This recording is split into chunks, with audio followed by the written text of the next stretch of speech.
Good morning, mofos.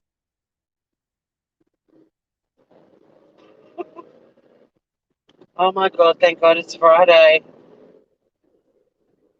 Still got to get through Friday, but thank God it's Friday.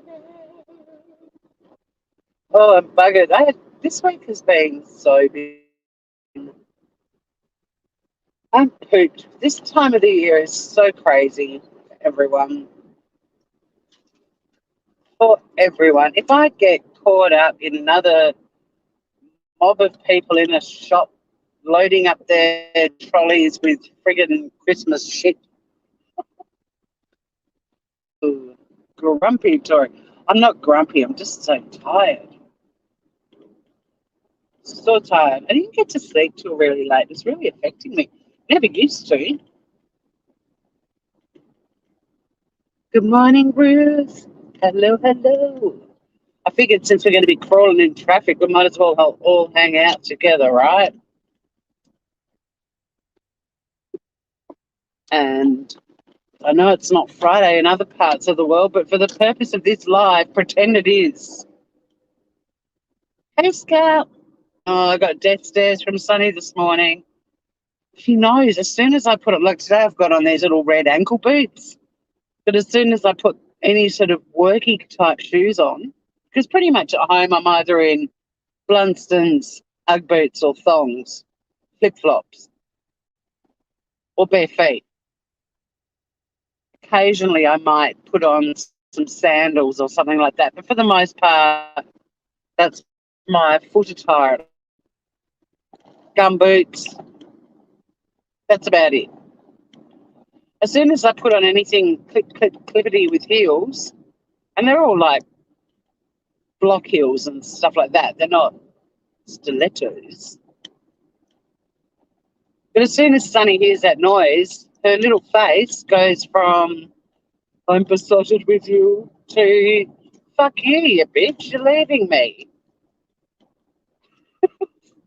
And it breaks my heart. Thank God she didn't run down the hallway after me this morning. That's the worst.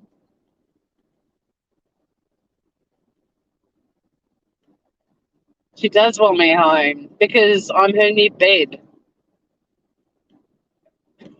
Well, not new, but I'm one of her many beds. Last night, she got so close to my face that I was like having to blow her fluff away from my face. I could barely move. She had me absolutely pinned. Like she was between my neck and my boobs, my chin and my boobs, with her little pointy nose right on my face. Then she did a 180 and stuck a bum in my face. How rude.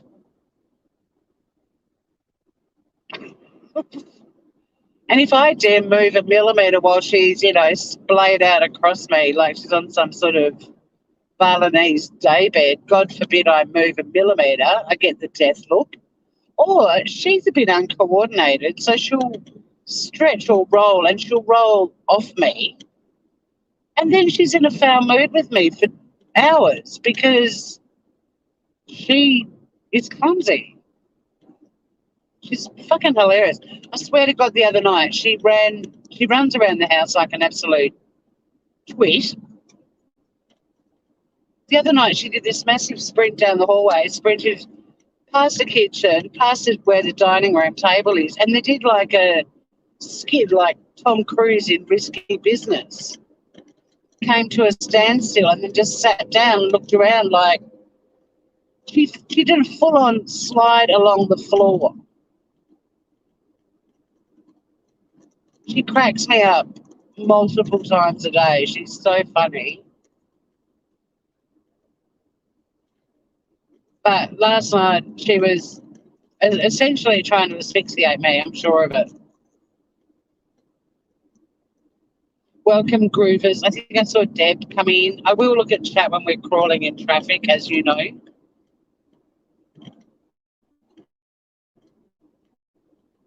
So, yeah, Sunny is a superstar. She is hilarious. She actually does things now deliberately that, like things that I've laughed at, she actually does it now deliberately.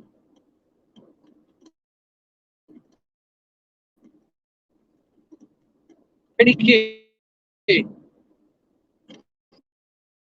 Ruth,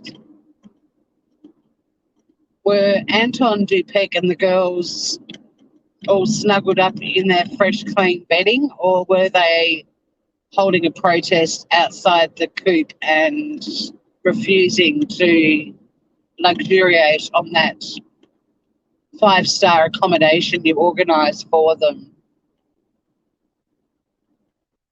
Grandma Ducky. I can glance and look at names. I've always been able to do that. It's no different to me looking in the rearview mirror, really. Good to see. How have you been? Have you been, Grandma Ducky?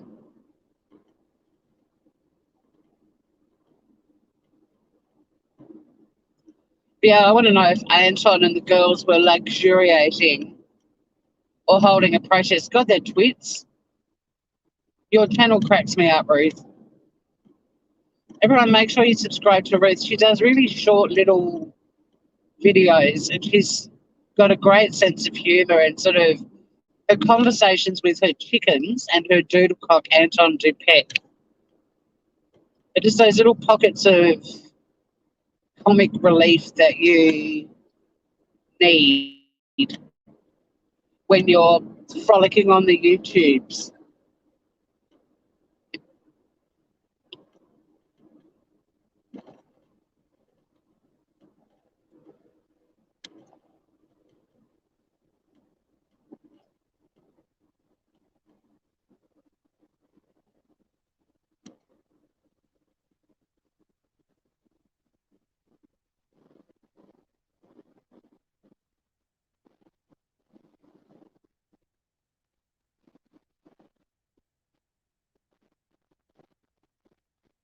Okay, we stop in here for a sec.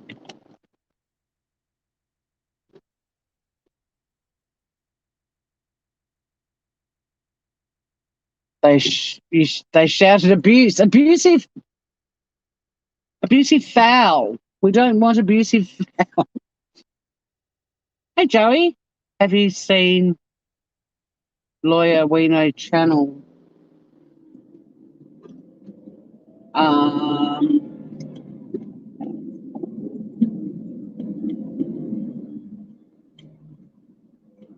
I don't.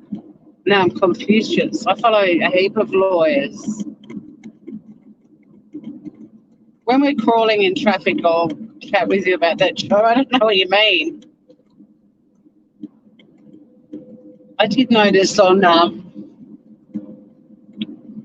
YouTube notifications that the Dr. Phil episode with Don and Candice has aired. It looked like the YouTubes were aflutter with that. And I've got very mixed feelings about that case and how many channels have covered it, and Don and Candice and their media and social media interaction. And I thought, and maybe they mean a different thing here,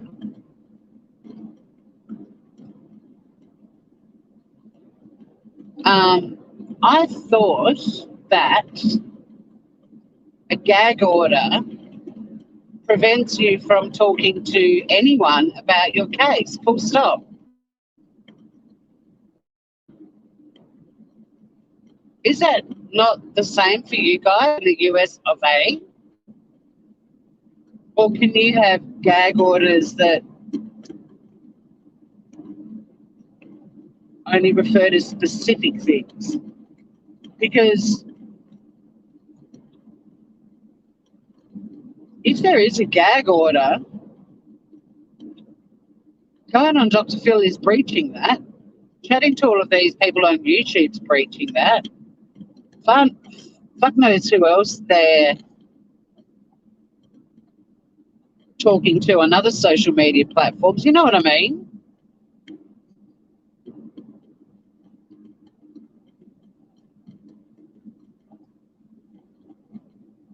Because well, I haven't seen their performance on Dr. Phil yet, but I don't think they're very good PR for themselves. From the snippets I've witnessed, I still feel very emotionally wrought from the interview that Molly and Laura did with Don and Candace in the background. That still bugs me a lot.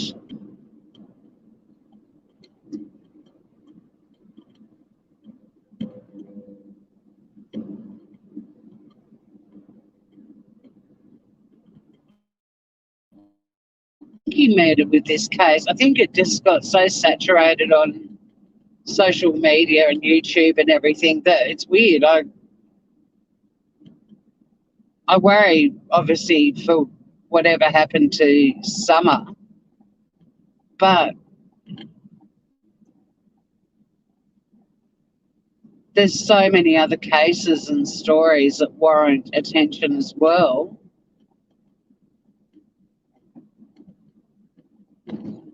And there's all kinds of other factors that come into play with Summer. And I think what put me off right from the start was how quickly people were judging them. And all of you guys know how I'm pretty intolerant of that. And I keep studying why people are so quick to judge. And there's been a lot of studies on it, and the answers don't make sense to me. They actually annoy me even more. And the way people form very strong judgmental opinions on very few facts and tell everyone that they're right and, and say the most horrible things about other people. Yet if it happened to them, they would be horrified and screaming to the rooftops about how mean people are. It just, one of the studies that I read said that people judge people because of fear of being judged themselves. And I'm like, fuck off. That is the worst theory ever. If you're scared of something, if you're scared of spiders, you don't fill your house up with spiders to scare yourself even more. That's essentially what that theory is. And I'm like, that's bullshit. That theory has come from someone who's probably really judgmental. Because if someone's genuinely in fear of being judged, the worst thing they could do is put themselves out on social media as a judgmental fuckwit. Because guess what's going to happen? People are going to judge them.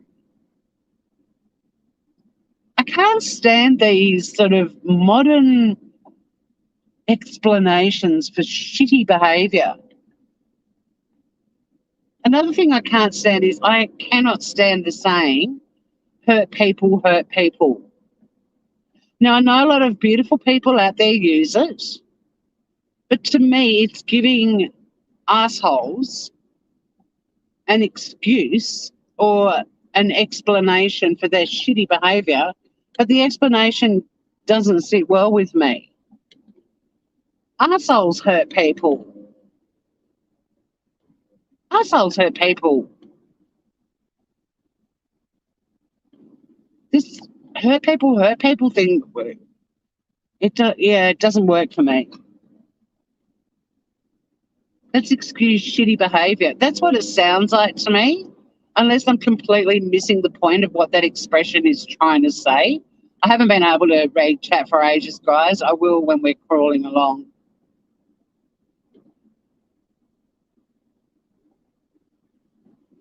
But the first person I heard use that expression online was Oni, weirdly. And I remember thinking, wow, let's give the assholes that are being assholes, let's soften them and, they're hurt. They're only hurting other people because they're hurt. No, fuck off. This is my drive therapy. You guys are probably like, whoa, Tor, what are you doing? I'm not in a bad mood. I'm irritated. I didn't sleep, but this is me on not much sleep, not much good sleep. And I know today is going to be so busy again at work. It's the busiest time of the year, and it's great because you feel like you've earned your money. I've not earned much, but like it's rewarding. The traffic's not even crawling for me to be able to read chat.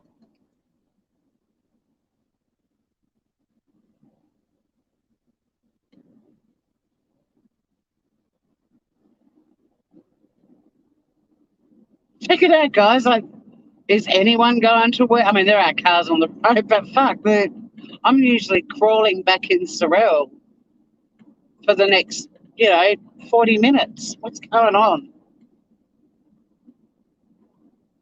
Toot me, toot me, toot. I mean, when I felt hurt by something, there's always a life lesson when you get hurt or when you hurt someone. When you hurt someone,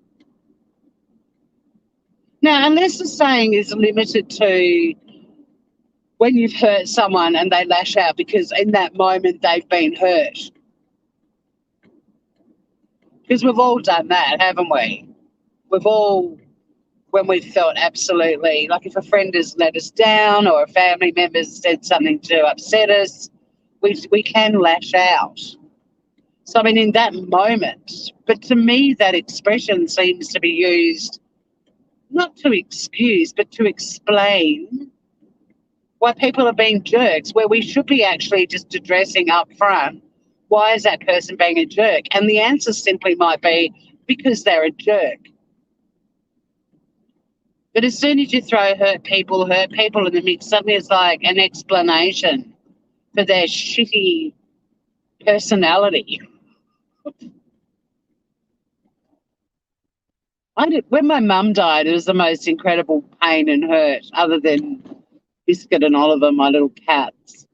Those three life events. Dad obviously was bad too, but Mum was really bad.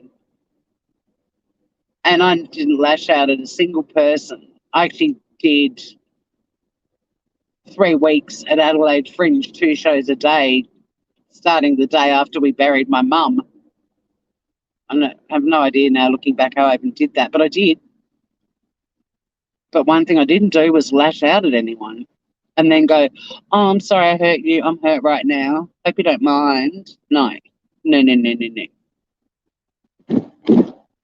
Hi to everyone coming in. Hopefully we'll get a crawl at some point and I'll be able to read chat. Otherwise, chat will be limited to me putting on my makeup in the car park. I mean, in the car, in my car park. I don't just stand in the car park putting my makeup on. Hi, here's my makeup tutorial from the car park. Hey, Trixie Tension. Oh, yes, it's Remembrance Day. I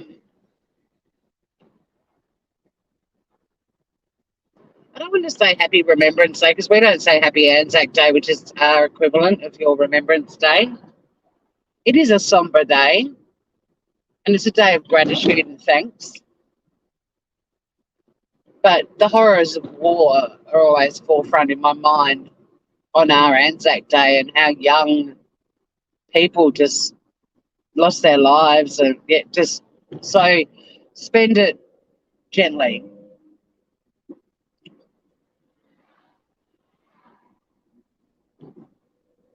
So sorry for missing what you guys are chatting about, but the traffic is unusually quiet. I mean,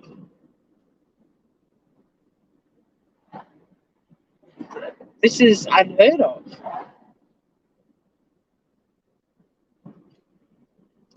We might crawl on the Tasman Highway further up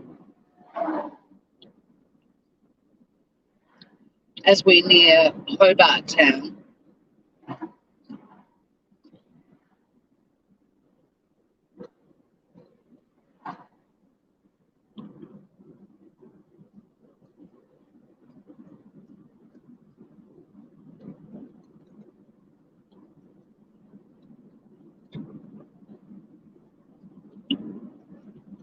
But for the moment, just chat amongst thyselves because we're all just tootling into town. It's not very warm today. We had like 2 days straight of just downpours. I reckon in the last 3 days, I've done close to 15 loads of washing, somewhere between 10 and 15. I have washed everything in my house because I'm on tank water, and when it rains and your tank fills up, the worst thing ever is it overflowing. So the rule of thumb when it rains, if you live on tank water, is have baths, long showers, do lots of washing, mop the floors, like just use water plants, do everything you can. Clean windows, although you couldn't clean the windows on the outside because it was feral.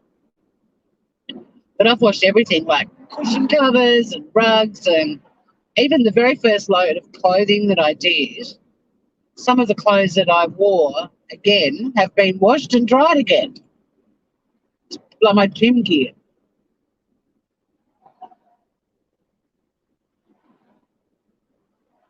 My tank is absolutely full. I put another load of washing on this morning to try and pull the level down a bit because it's heartbreaking seeing water flowing out.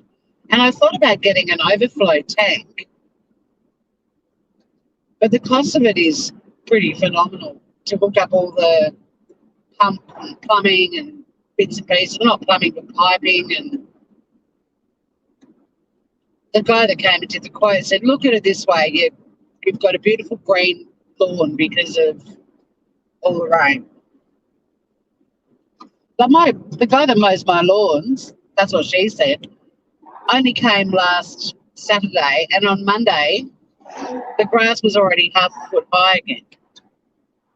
It looked like he hadn't even been. We just don't get this much rain. Everyone's like, what? What do we do? It's raining. People aren't used to driving in the rain a lot.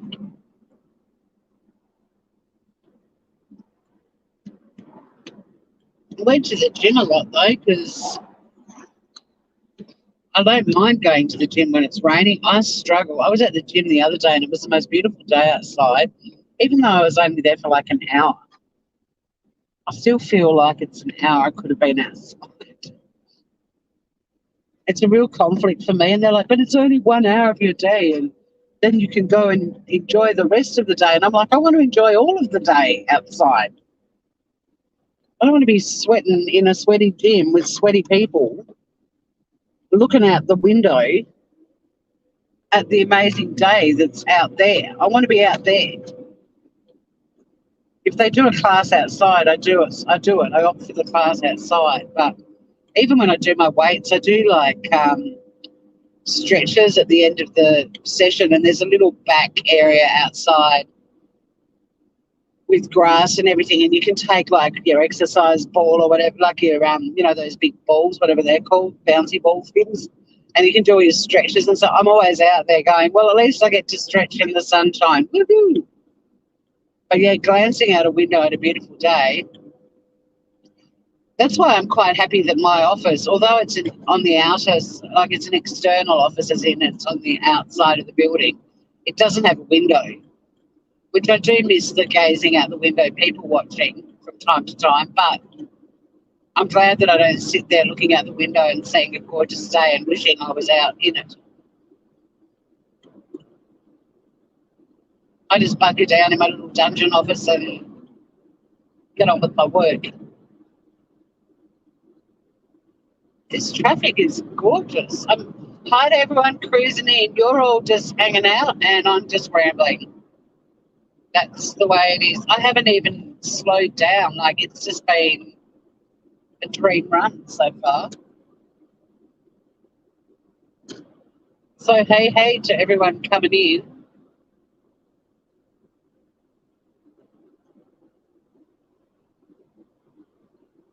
car is speeding and was up my bum. I'm not letting no tailgater bust my chi. I wonder if the traffic will be crawling around when we come around into Mornington and we can look over and see Hobart Town, where we usually plod along. I wonder if it'll be slow. This literally might be limited to car park chatting. So there were a lot of people, not everyone, there were a lot of people talking about Dr. Phil.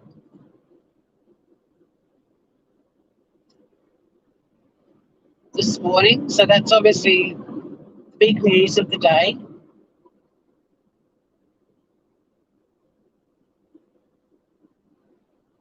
It's currently 11 degrees Celsius. It's friggin' November. It's summer. Oh, wait, no, it's still... I think it's still the last... Does summer start the 1st of December?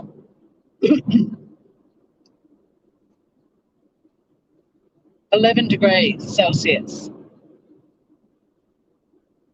I was in a little sundress and sandals one day at work this week, and the next day I was in knee-high boots and a woolen jumper and had a beanie and a wool coat. Good old Tassie.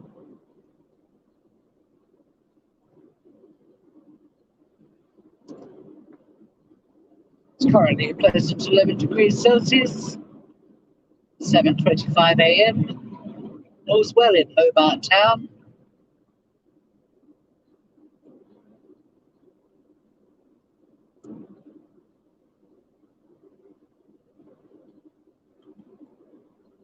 What a great drive in, though.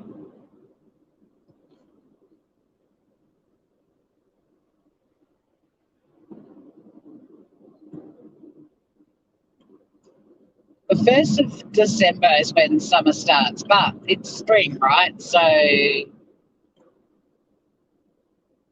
what's going on? Mind you, it snowed on Christmas Day here before, so, you know, it's a kooky little island. What can I say?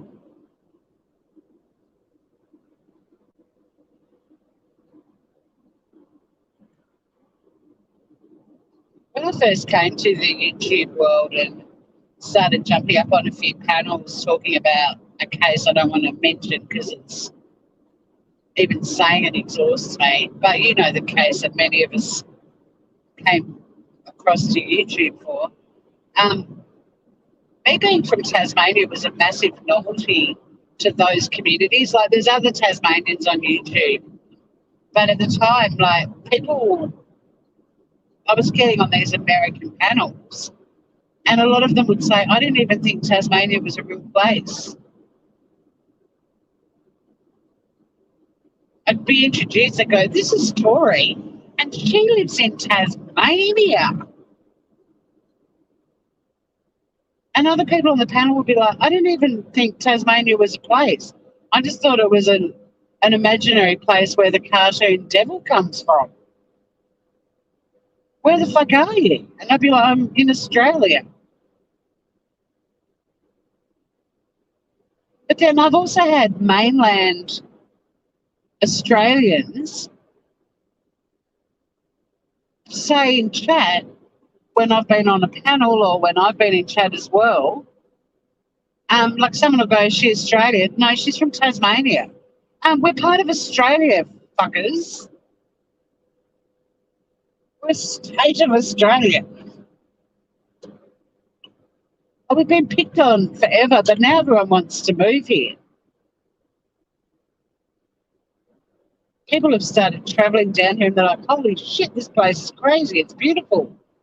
Like, yeah, it is. We've been telling you that for decades. But I forget, mainland Australia, she's from Tasmania. It's like, we're part of Australia.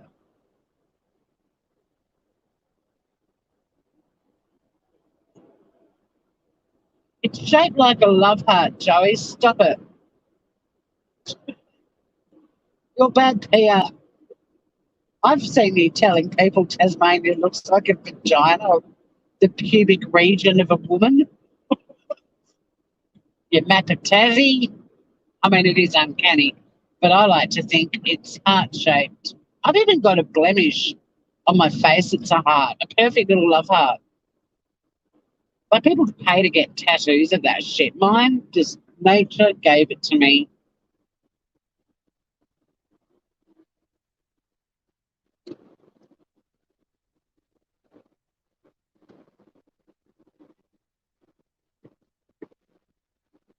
So we didn't crawl on the highway either. What is going on? Sorry, I'm ignoring chat, but safety first.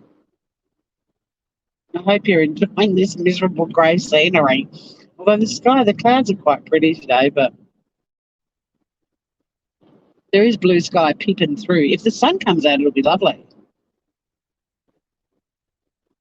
When the sun comes out, people don't understand that the sun, because we're closer to the South Pole, the sun here is crazy. Like, it's bitey.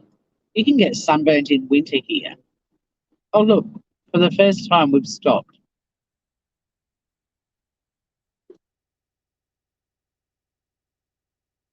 He shaved a heart there once.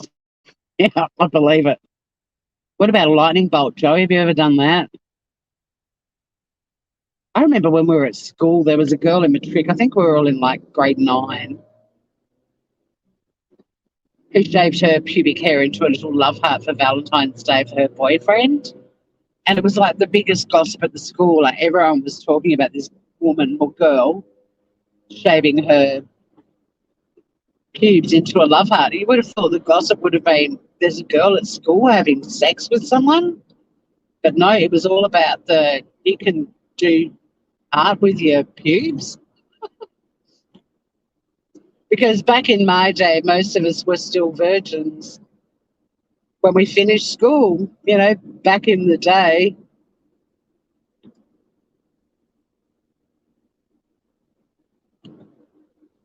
I didn't have my first shag till I left school. Admittedly, it was only like 3 weeks later, and it was a week before my 18th birthday. And I was considered by my fellow classmates a complete slapper for that. With my boyfriend right through high school, we finally got it on after I matriculated. He was a year younger than me. He was still at school. But my classmates thought I was a dirty stop-out.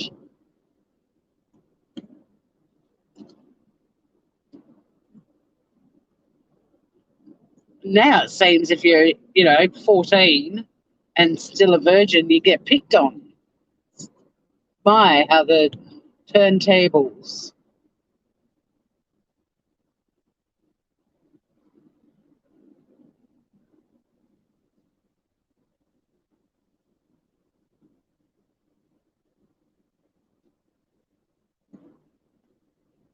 I'm not very hirsute, so I couldn't do any kind of artwork down there.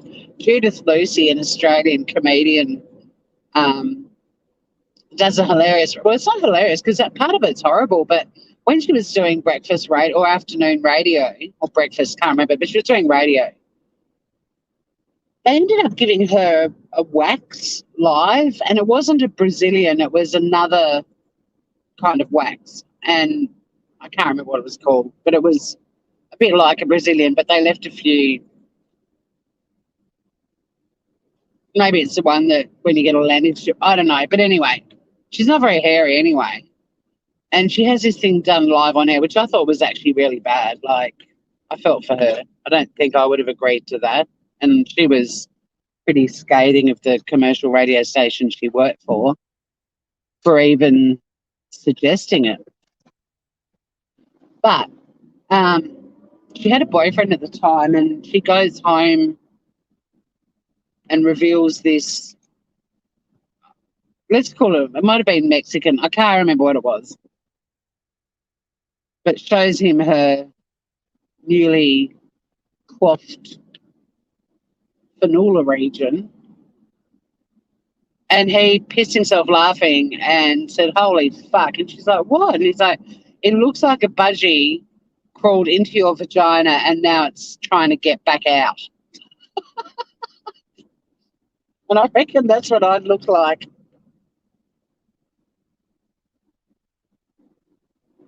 I just went the laser away, get rid of it all because there wasn't enough to make it to do anything creative with it. It looks like a budgie's crawled up your vagina. Now it's trying to get back out. It gives you a great visual of what it must have looked like. Funny shit. Funny shit.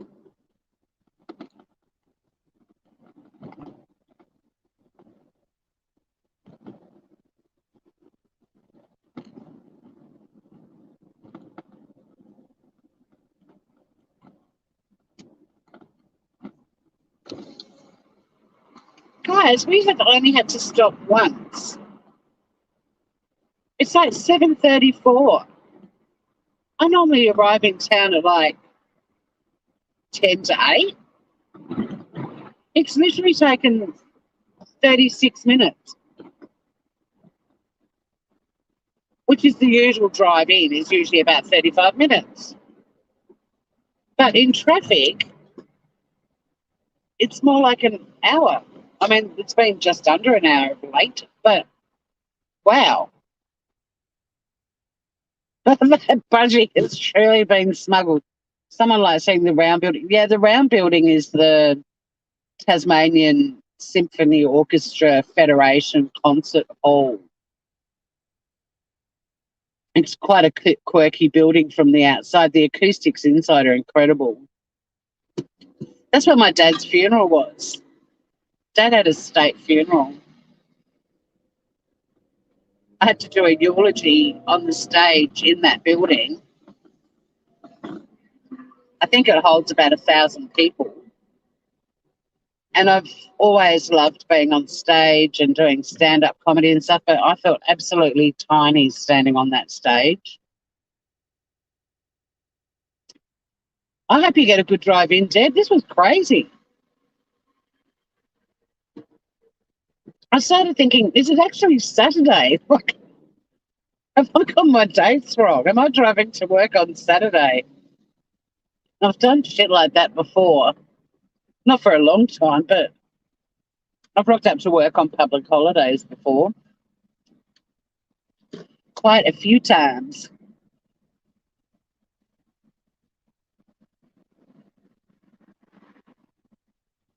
But yeah, I felt teeny tiny on that stage. I've seen some amazing concerts in there, but my favourite by far was the Violent Femmes and the Tasmanian Symphony Orchestra. Sometimes when I go live, you'll see there's a poster in my house that my sister gave me. She had it mounted on a board because I took her to that concert and it was unbelievable. And I kept thinking before it, how the hell is the Tasmanian Symphony Orchestra going to tie in with the Violent Femmes? And it was unbelievable. The guy that did the arrangements was so talented. And the very first song, Why Can't I Get Just One Fuck? Why Can't I Get Just One Fuck? With the orchestra playing along, it was sublime. It was sublime. And the reason my sister gave me that too is because that particular concert tour, they did, I think, 2 shows, but one of them was on my birthday. So it's got the Violent Femmes TSO and my birthday on it. Like, what a perfect present. But yeah, thank you for wishing Deb a speedy journey, Ruth, because she, of course, lives on this crazy island too. So let's see what's going on. So Armchair Detective MI5 must be in chat. Hello. We got our park. Isn't it weird? Every time. Doesn't matter. Even if I get here at 10 to 8, this park is always free. People don't touch my park. Violent Femmes, old school, I know. We get to see a lot of them because one of them lives here, Brian Ritchie, the bass guitarist. He moved to Tasmania probably 20 years ago now. What an asset. So we get treated to a lot of Violent Femmes stuff. And a few of you know my brother, there's a video on YouTube of my brother playing guitar on stage with them at a music festival in Launceston when he was premier. But yeah, that concert is in my top 3. In fact, I think it might be my number 1, although The Cure were pretty amazing too. It's a draw, maybe. Depends on the day. REM, however, oh my God, I was so excited to see REM. Terrible. Jamiroquai, always fabulous. Will did rock the onesie. Okay, Tori, you got to check out Lawyer We Know. Can you tell me who it is, Joey? I'm not good at mysterious comments at 7:40 in the morning. You really do need to clap out the syllables for me at this time of day. Check out The Lawyer We Know. Oh, yeah. U2. I've seen great U2 concerts and I've seen shit U2 concerts. Oh, that's his name on YouTube. So what is it? Lawyer We Know. Okay, sorry. I thought you were saying you've got to check out the lawyer that we know. And I'm like, what lawyer do we know? I'm very literal at this hour of the day. I become more lateral as the day progresses.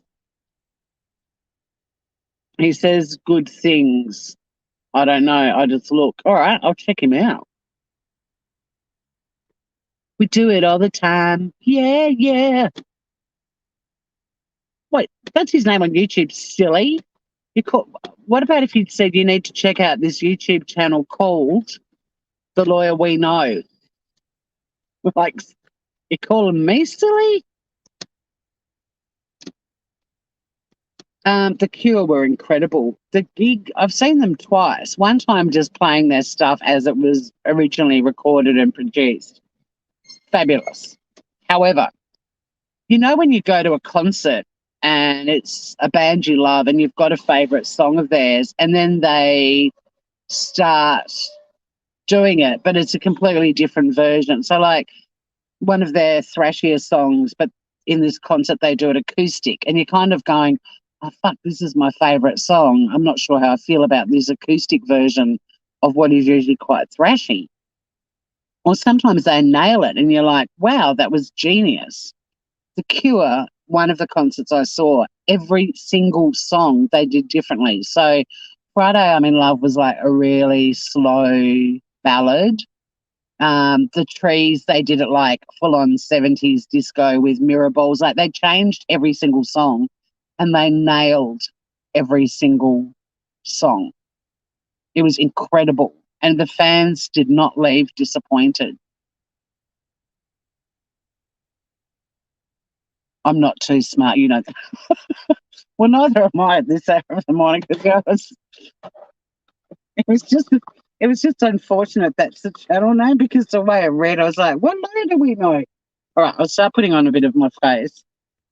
So U2, one time I saw them, the stadium and where we were, the acoustics was so fucking bad and Bono was so manipulative and making out to be this amazing human being and it was all very, it was bad juju. It was in Melbourne. The stadium, the sound was shite. They got people to, which is now reminding me of quite a few people we've been observing on YouTube of late. They got people to donate to can't even remember what the charity or the fundraiser was. And the incentive was to do it so that your name scrolled across the screen at their concert. And Robert Smith, Trixie, he is such a beautiful man. Like, his involvement, engagement with the audience and what he gave the audience of himself was just incredible. Like, there's so many musos that are just so into their music that they don't really make much of an effort to engage, but he was just so into us and so lovely and so self-deprecating and funny, and I loves me Robert Smith. Gorgeous, gorgeous, gorgeous man. Hottest goth ever. And how timeless is their music? Like, my niece knows all of their songs. And when I played it to, because she's really into her music and she's very into 80s shit, but, you know, some of that really commercial girls just want to have fun stuff that I can't stand. But she's always open to learning new musos. Like, one of her favourite bands, like mine, is Oasis. We saw Neil Gallagher together, and it was a very gorgeous bonding moment, especially when he said, "Oh, this next song is for all of the Oasis fans who are here today." Like, it was with his new band, and Oasis were on my bucket list, and sadly that will never happen. So Jemima and I are standing there, and she's grabbing me. She's like, "Do you reckon they're going to do Wonderwall?" I was like, "I don't know." And then they sang another one of their Flying Birds, Noel Gallagher and the Flying Birds songs. I was like, "Oh, well, at least he's acknowledged the fans of Oasis who've come along to see him." Mind you, his band that he's in now, some of their shit's amazingly good. And I was like, "Well, that's really sweet of him." And, you know, all the bad PR he gets, he could not have been nicer to us. But then after that, he started playing Champagne Supernova, and then they did like 6 Oasis songs in a row. And as far as I'm concerned, yeah, I will never get to see Oasis, but that was clearly the next best thing. But there's a Noel Gallagher and the Flying Birds song that I reckon is one of the most perfect songs ever written. Like, it's up there with Keane's Somewhere Only We Know. That is also one of the most perfect songs ever written, in my opinion. For U2, so yeah, I went to one U2 gig in Melbourne and it was really, really fucked. I saw a really good U2 concert in Sydney, but the best U2 concert I saw was when I was living in America, and it was U2 and Big Country. Do you remember them? And we walked into the stadium and there were 2 huge stages at each end of the stadium. And we knew that Big Country were playing first and U2 second, but we were like, okay, which stage is going to be U2? And we had to guess because there was nothing on the stage to indicate, like, there wasn't a huge backdrop that had Big Country written on it. But the one thing that there was they had the stage fully set, but microphones, and my friend Jerry counted them and worked out which one was U2. And we went up the front and watched Big Country literally from the back of the stadium, and then they finished and the whole audience did a 180 and U2 walked out and we were in the mosh pit. Unbelievable.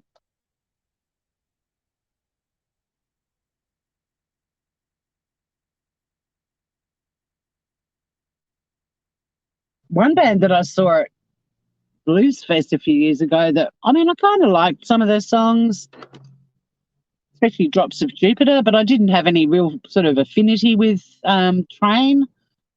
And they came out on stage and did like a 90-minute set. Holy fuck, guys.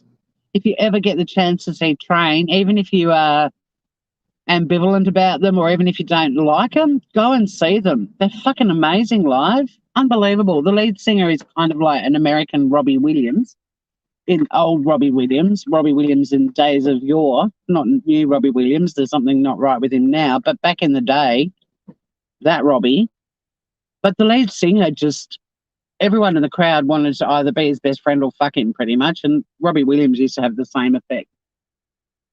Even straight guys wanted to shag Robbie. When one of the Robbie Williams concerts I went to, there was a couple standing near us, and the guy said, and I said to him, "Oh, are you a Robbie fan?" He's like, "No, I'm like most of the men here. I've been dragged here by my partner."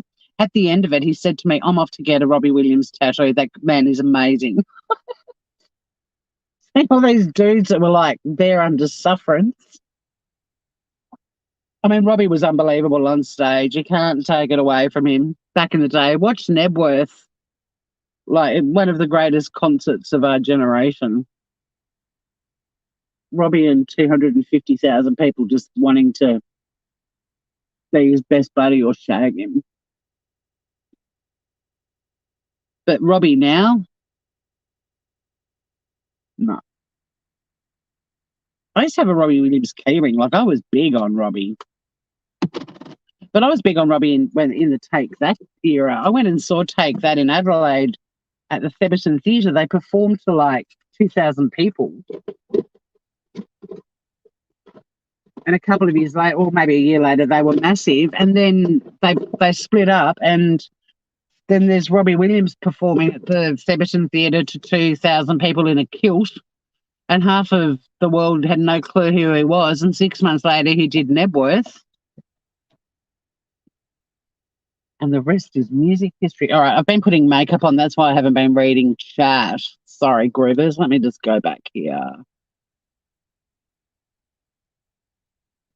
Oh, you saw it in Wembley Stadium with Big Country. Yes, it was the same one. I forgot about the Pretenders and the Alarm. I've always just. So, did you have the same setup, Chair Detective, with the having to turn around mid-concert?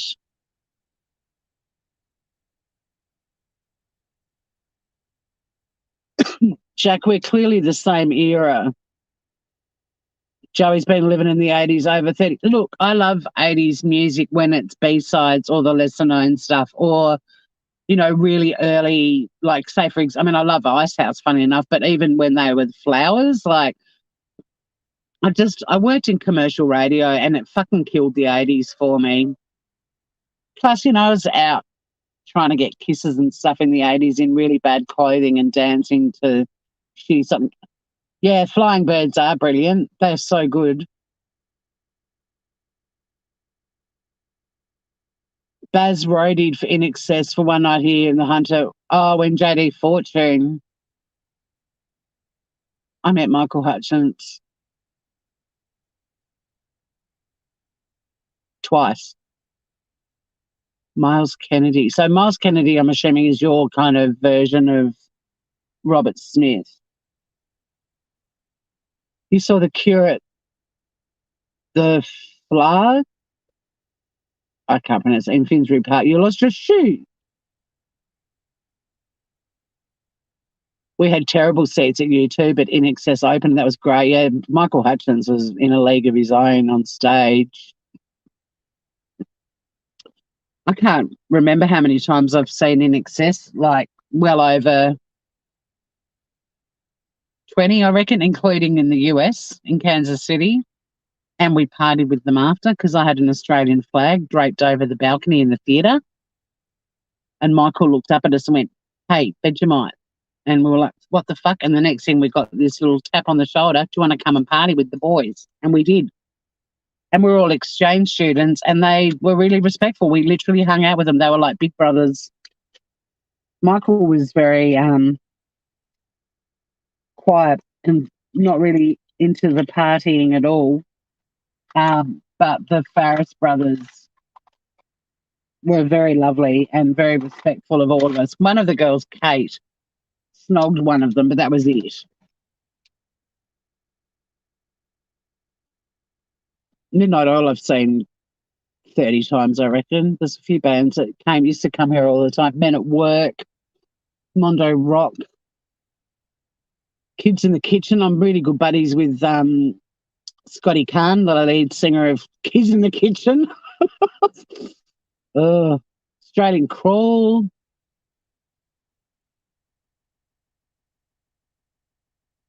Silverchair. got to hang out with Daniel Johns a few times. Breakfast radio was great for meeting musos and making some good friends. The Appetite, I'll have to Google that. I quite like that. Guns N' Roses have got some fantastic artwork, like some of their album covers, and they're very iconic. I'll have to Google the Appetite for Destruction cross. Do you keep your tickets? I used to. I've got some. My most prized possession in my tickets, though, is ABBA with their autographs on the back. That is my most prized ticket. I used to keep them all. I was going to put I wanted to get like a sort of like a cork board and just have it covered or eventually frame them all. But now they're kind of all over the place. I've got some that are so faded, but I've moved states, countries so many times that, I have had to cull stuff as the years have gone on. But yeah, I've still got quite a few. Yeah, Pretenders. You managed to do an amazing monoprint of Robbie. Oh, put it on your channel. I want to see it, Ruth.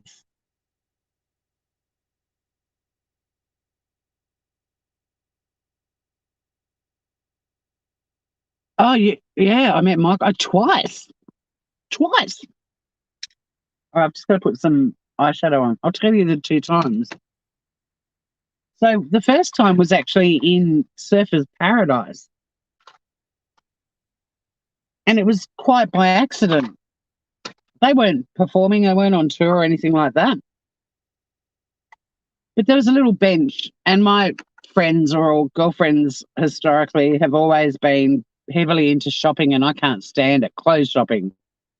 Stationery or food shopping, I'm your girl. Or homewares, cooking stuff, clothes shopping, me not liking. But when you go away with a group of girls from Tassie, you're young, there's not a lot of shopping options back then down here. They all would go shopping for hours and days, and I got really over it, and my feet were sore, and it was muggy and humid and sweaty and just gross. So I used to go off and get like a coffee and go and sit in a park or go into a bookshop. That's another shop I can handle, and grab a book and find somewhere to sit and read. And I did exactly that. I bought a book and I went to this park and there was a bench. And I went and sat on it and I was reading my book, and this guy walked along the path and I heard this man say, "Do you mind if I share the bench?" And I looked up and it was Michael Hutchence.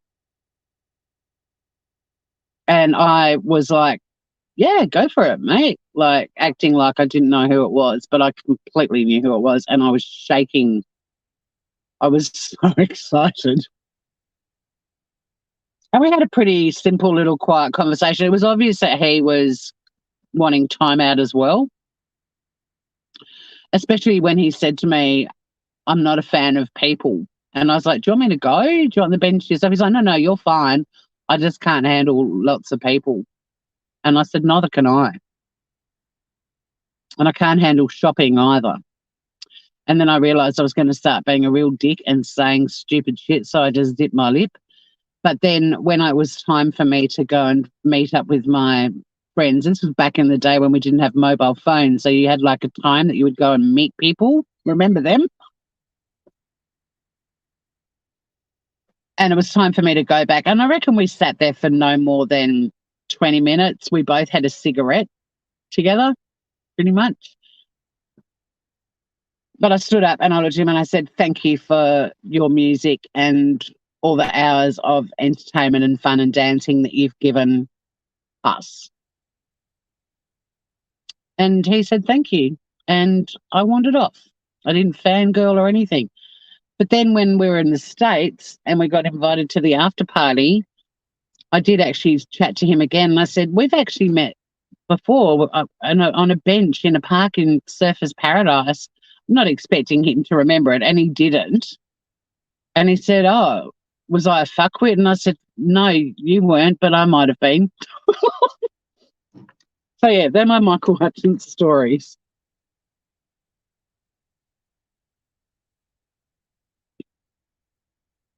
Oh, shit, you lost your shoe at that concert because of a push. Oh, Jack, have you not been in my lives when I play Pearl Jam? In fact, I was gushing about Eddie Vedder only yesterday in a live. You would have done more than Snog. Yeah, In Excess are brilliant. Hey, Emily. Do you know the your sister dated the lead singer? I've never heard of Paul Westerberg. Men at Work with like 10,000 years at number one in the UK. Oh, yours are on a cork board. Men at Work opened for Fleetwood Mac.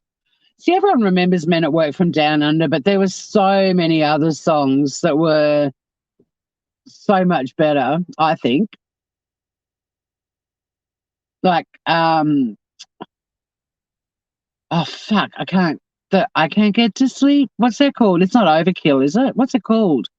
I love that song. And when they used to play in Tassie, they used to play at the Kingborough Sports Centre, but they had the most amazing like stereo speakers. So the songs would sort of go, from one speaker across the stage to the other and then around the room. And I was just absolutely besotted. They were so much fun. Like Colin Hay, I've seen him playing at Blues Fest in the last decade. He's so talented, that man, and so lovely. And then he's got this smoking hot little fucking pocket rocket Brazilian wife who also performs, and they sometimes do stuff together, but she's like a singer in her own right, and she's fucking amazing. That is like an amazing music power couple. But like Be Good Johnny and I'm trying to think of the song though that used to do the speaker effect. It was incredible. I'll try and remember. Yeah, let's do a music chat one night. Even though I'm a dipshit and I completely misunderstood your comment earlier, I will check that person out. Stevie Nicks is a goddess. I agree, Trixie. And she's tiny. She's tiny. Like, she's tiny, tiny, tiny. She's such a powerhouse. Such a powerhouse. But she's absolutely teeny tiny. I went to Mick Fleetwood's bar on Maui. God almighty, if you want to see a wall of fame, and Hawaiians are big on that. There's a restaurant on Maui too called Mama's that has a wall of fame as well. But Mick Fleetwood's bar on Maui, like, oh my God, the people that have been there, the photos, it's insane. Like anyone that's in there knows that it's 99% likely that the chair you're sitting on, the stool you're sitting on, the table you're sitting at, the glass you're drinking out of has been touched by a world famous person. And it's kind of like this funky it's got a bit of a dive bar vibe to it, but not in a bad way. I'm quite a fan of the nice dive bar. But yeah, if you want to see a wall of fame, that Mick Fleetwood's bar on Maui is insane.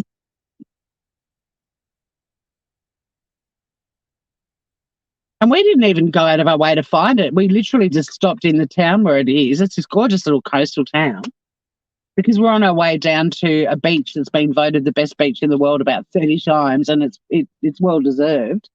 But on the way down, there's this little town, and there's Mick Fleetwood's bar. We're thirsty. We popped in, and it was just like walking into a music museum. It was a great little spot. So many amazing musos to talk about. Now I want to play Noel Gallagher and Flying Birds song. I'll do that next time I go live. Pull it sticky and stay with us. I want to.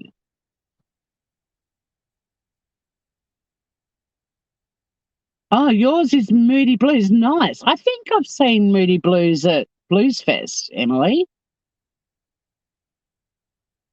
No, he didn't. Are you talking about Michael? No, he didn't. He was not remotely interested in me in that way. But we just chilled out, you know. We both needed some bench time.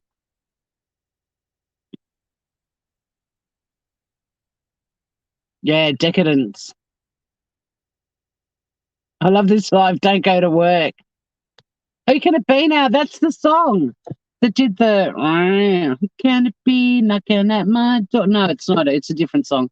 But that, yeah, that's another good Men at Work song. Genesis would have been great. I haven't seen Genesis or Phil Collins. Has anyone seen Phil Collins? What's he like? I know someone that crossed the street and realised it was him, and I can't remember the rest of the story. I can't remember if they turned around and went back, and I'm sure I heard it on YouTube, or whether they just walked past him and they were like a block later, they're like, oh, fuck, that was Phil Collins. Can't remember.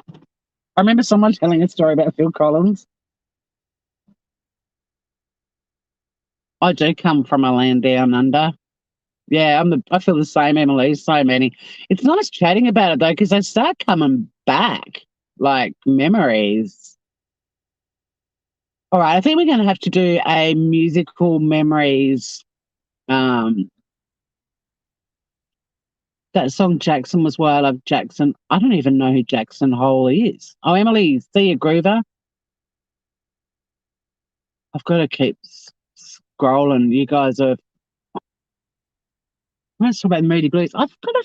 Yeah, I don't know. Another person I saw at Blues Fest that I was a bit like. I went along more for the um nostalgia, and I mean I was expecting an okay concert because he played it an AFL grand final a couple of years before, and everyone was like, oh really, Lionel Richie is the main actor, because you know you see bands like the Killers a couple of years later that just fucking smashed it out of the ballpark. But even band, and that the Killers are great live too, by the way. But yeah, you know, kind of like, okay, Lionel. Anyway, he absolutely smashed it, right, at the grand final. So we rock up at Blues Fest, and I was walking in to see him with my friend Christina, and I said, I'm going to go to the loo and have a cigarette during Dancing on the Ceiling, because it's his one song that I just can't stand. You know how, like, I mean, I've never been a massive Lionel fan, but he's been a huge part of my childhood and life. You know, he's always been there, the music. Um, wasn't really a mega fan, but didn't dislike him either. But there's always a song you're like, nah, that's when I'm going to go to the loo. So, yeah, Dancing on the Ceiling, I told Christina. Anyway, Lionel comes out. Dancing on the Ceiling was one of the best songs he did in the gig. The whole gig was incredible. But I fucking busted the best moves ever to that song. I couldn't believe it. I was like, well, and I didn't go to the loo during any song. So I didn't want to miss a second of Lionel. Lionel was fantastic fun. He takes a piss out of himself. He's great. He's great. Hi, Ms. OMG. Nice to see you.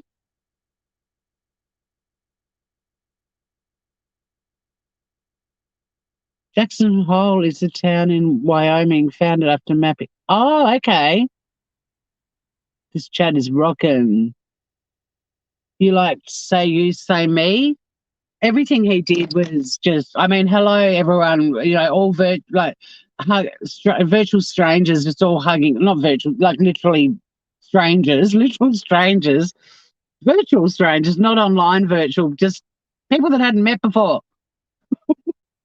were hugging and crying during Hello and Lady and oh, fucking Endless Love. I mean, I was Diana Ross, you know, from the crowd along with everybody else. It was just gorgeous. He was gorgeous. Whereas Grace Jones, fucking weirdo.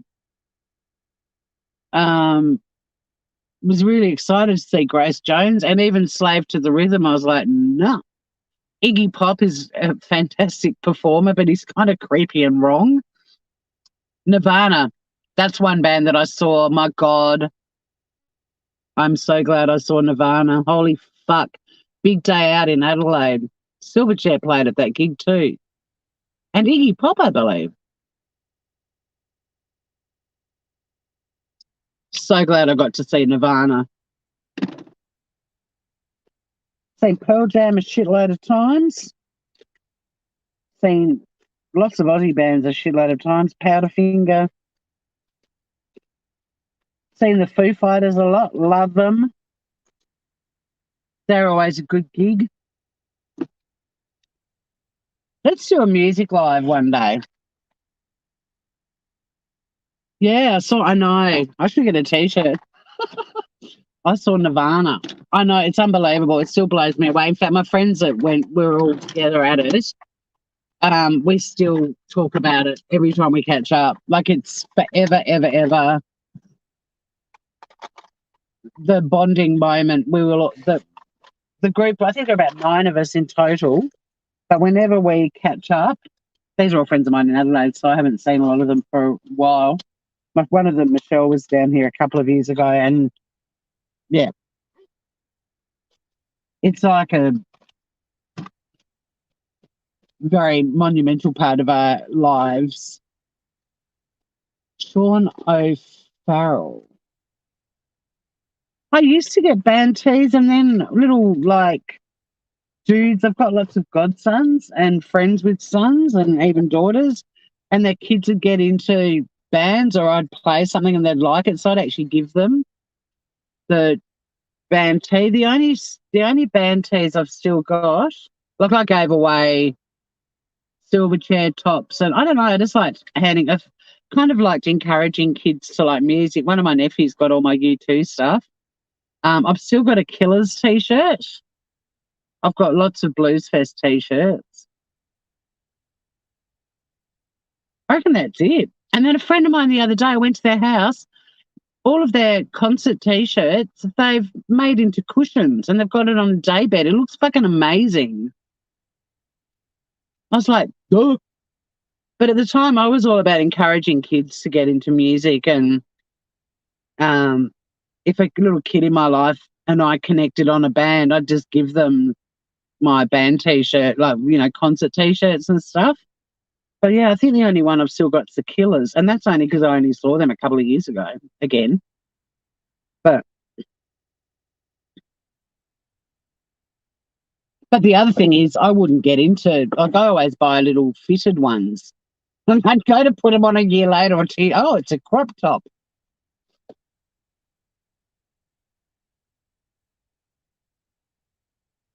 You've only got John Mellencamp. Yeah, it's funny. I just handed them on. I had some Robbie Williams merch was really good. Like his t-shirts were sensational. But I handed them on to nieces and they wore them for years, but they were really cool designs, and they didn't, like, one of his t-shirts was literally a red star on a khaki background, and it was just a really stunning, striking t-shirt. And had a tiny little W on the back, on the neck.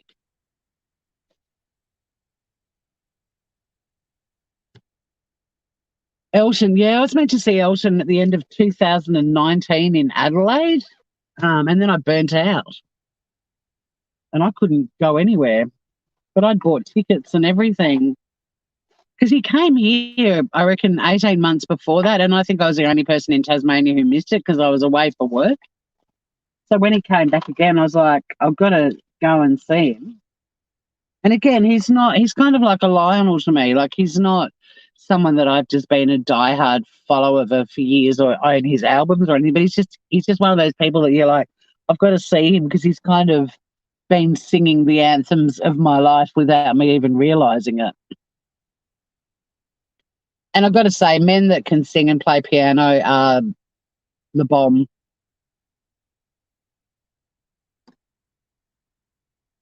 I kept all Izzy's little metal shirts. Cute. And the playlist, cute.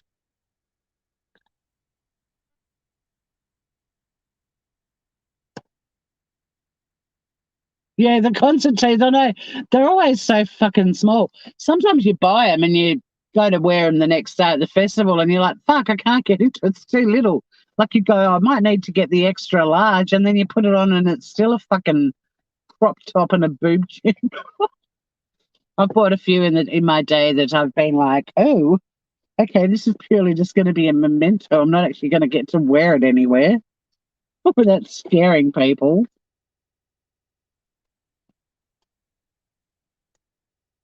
But let's do a music live soon. I'm going to try to. Emily, I'm with you. I love so many 60s and 70s. That's another. We're going to have to do a music live because I still really want to do the red lipstick. Maybe we could do it. We could do both. We could all put on our red lipstick to talk music.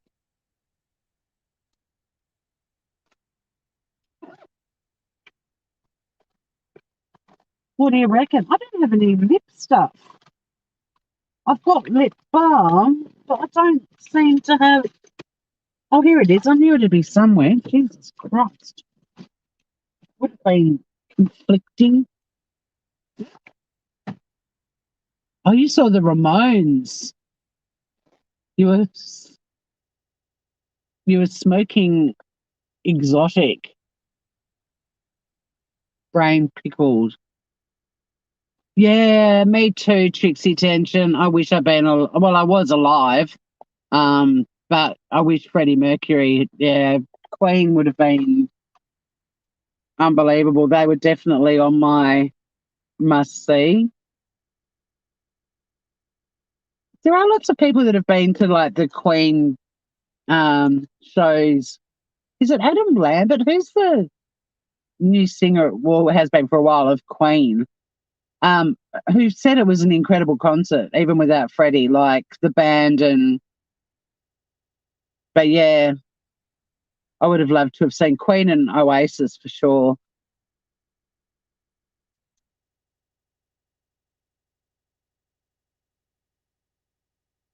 The Ramones would have been amazing.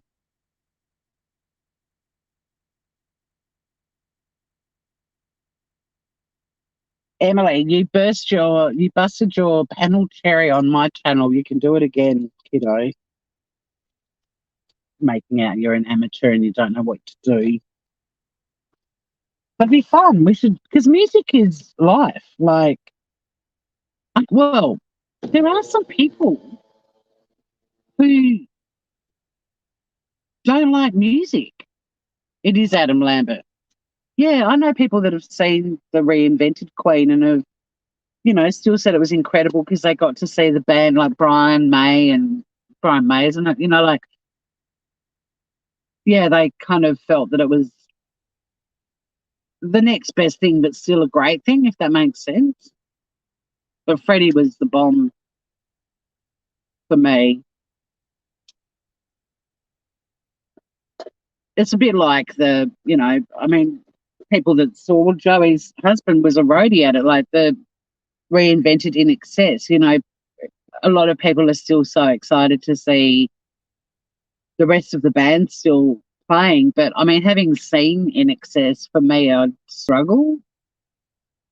And Michael Hutchence was just, people should take a page out of his book for how to engage an audience and how to be smoking hot on stage. If I was live from home, I'd end this live with footage of him. In fact, I'm not going to tell you what it is. I'll save it. Michael Hutchence at his absolute fucking hottest. In my opinion, other than when I was sitting on a bench with him. It's quite a big bench though, guys. I mean, we weren't side by side. We didn't brush flesh at all. But I remember one of us borrowed the other one's light. I can't remember which way. I should have stolen it if it was his.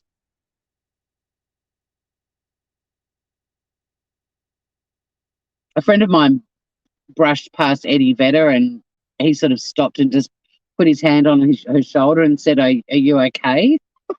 And her Gmail account, I'm not giving you the exact account, but it mentions being touched by Eddie Vedder. It's priceless. No, I won't be late. It's 20 past. I don't start till 8:30, but I worked my ass off the other day. Normally I go in a bit early, but fuck 'em. Start at 8:30. I will wrap this up shortly.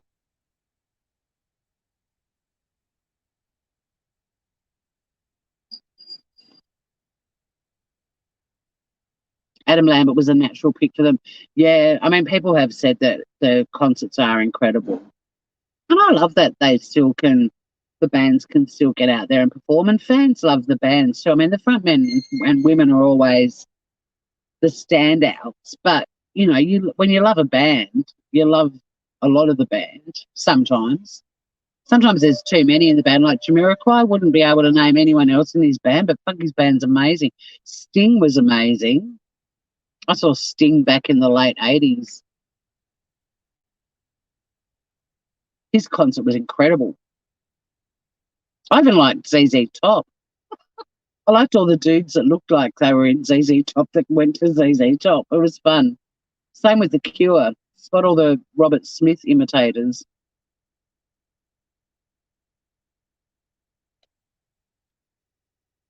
Eddie's lovely. The way Eddie handled the crowd crush in Denmark compared to the latest one we've been talking about, polar opposites. Polar opposites. Yeah, Jamiroquai, he's awesome. He's tiny. Oh, you wish you went to ZZ Top with your dad. Yeah, they were fun. I mean, I wasn't a huge ZZ Top fan, but it was fun to see them. They were fun. And when I first came to YouTube, I think I did a little video about it. I talked about it at least. These little, oh, maybe I haven't, but these little rosellas that walk along my railing in the morning. I was lying in bed one day and I got up and gone to the loo and I put the radio on. I went back to bed and I was lying in bed and ZZ Top, Sharp Dressed Man, came on. And moments later, this little Rosella started strutting along the balcony in time to it past me, and it still to this day cracks me up. It was a sharp-dressed bird. Oh, Cypress Hill and Snoop Dogg and Jamiroquai. Holy shit.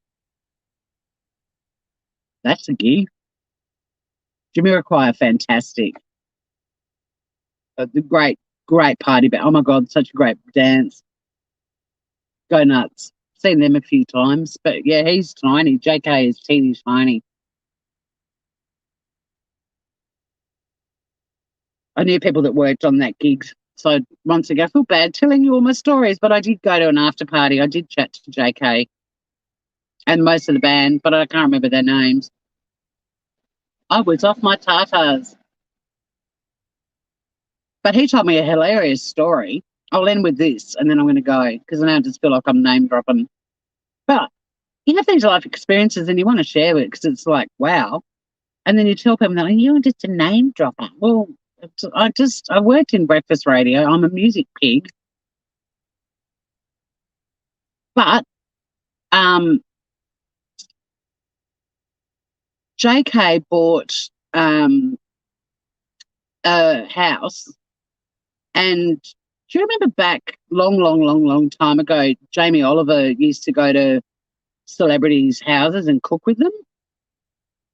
You may not, but he did. Anyway, he went to JK's house, and JK's house had a kitchen that anyone who likes cooking would kill for, including Jamie Oliver. He was like, oh my fucking God. But on the kitchen bench was this massive, probably cement bowl of fruit, fresh fruit, on this sort of metal circle. And this was before this episode aired, by the way, that I'm chatting to JK, because he actually said to me, I'm on Jamie Oliver's show. Do you watch it? And I said, yeah, I do. And he said, yeah, I'm on it. It's pretty funny because I don't cook at all. But anyway, there's this gigantic metal plate and a big bowl of fruit on top of it. And Jamie Oliver was like, what the fuck, man? You don't put fruit, you don't put anything on that. And JK's like, well, I just thought it was like a centerpiece to put something on top of. He's like, that is a paella, whatever, element.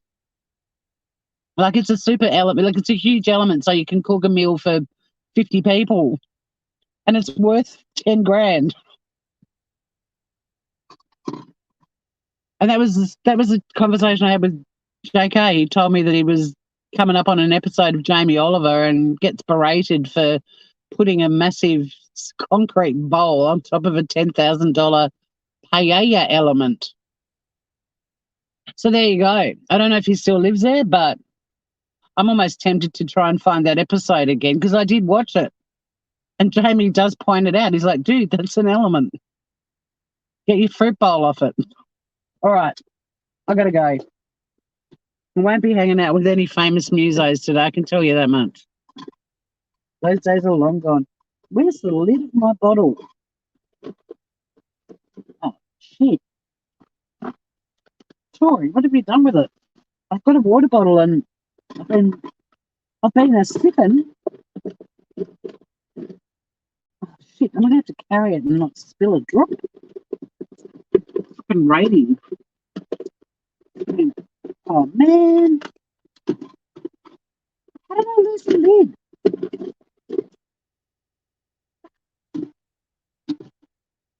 I've lost the lid. That sucks, dudes. All right, there's going to be a bit of balancing going on.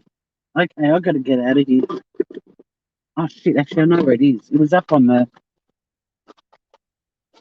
top of the dashboard while I was putting on my makeup, and I reckon I've chucked it back in my makeup bag. Where's the lid? Oh, dudes. Oh, it's not in there. Fuck. That theory's wrong. Fuck. Well, fuck me. Oh, Pet Shop Boys. I would have loved to have seen them. They're timeless too. I love their stuff. Their last album was great. Oh, motherfucker. I lost me lid.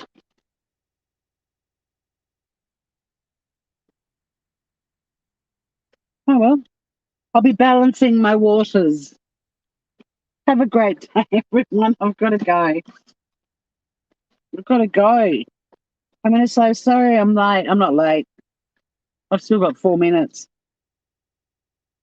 Couldn't find me lid. Fuck it. I've got 2 water bottles. This one will just have to stay in the car. Okay, Groovers. Let's do a music live soon. Have a great day, everyone. Thanks for hanging out with me.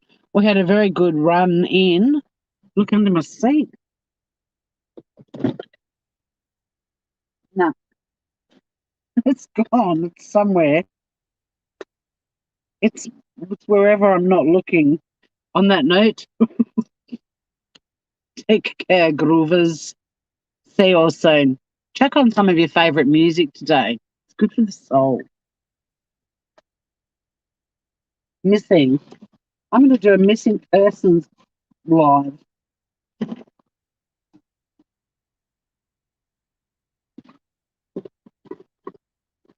Where is my lid? Okay. Take care, everybody. We'll see you all again soon. Have a great day.